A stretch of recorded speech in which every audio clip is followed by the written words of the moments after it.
Benjamin Netanyahou défie la Cour pénale internationale, la Hongrie de Viktor Orban aussi. Le Premier ministre israélien est visé par un mandat d'arrêt pour crimes de guerre et crimes contre l'humanité dans la bande de Gaza. Et la Hongrie annonce son retrait de la CPI et entame la procédure pour se retirer de cette institution internationale. La CPI a de son côté affirmé qu'elle regrettait ce retrait de la Hongrie, estimant que tout départ nuisait à la quête commune de justice.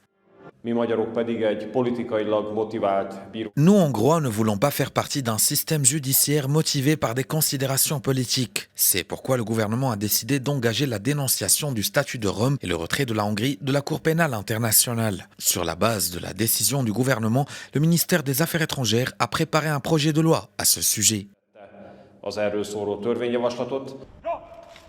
Malgré cette annonce de retrait, la juridiction a rappelé que la Hongrie restait tenue de coopérer le temps que le processus arrive à terme, tandis que l'autorité palestinienne a exhorté Budapest à immédiatement livrer à la justice Netanyahou. Selon un consultant et ancien conseiller du Premier ministre israélien, pour Netanyahou, cette visite dans un pays où il ne craint pas d'être arrêté ouvre la voie à la normalisation de ses futurs déplacements. You are the first. I dare to say I don't think the last. Vous êtes le premier, je ne pense pas que vous soyez le dernier État à mettre fin à cette corruption.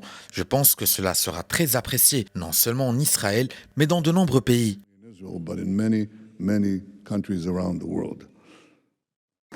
Benjamin Netanyahou, sous le coup d'un mandat d'arrêt de la CPI depuis novembre 2024, s'est rendu plus tôt cette année aux États-Unis, mais jamais encore dans un État partie de cette juridiction qui a son siège à La Haye. La Hongrie a pour sa part bien signé en 1999 le statut de Rome, le traité fondateur de la CPI, ratifié 2 ans plus tard au cours du premier mandat de Viktor Orban. Mais elle n'a pas validé la convention associée pour des raisons de constitutionnalité et affirme donc ne pas être obligée de se conformer aux décisions de la Cour pénale internationale.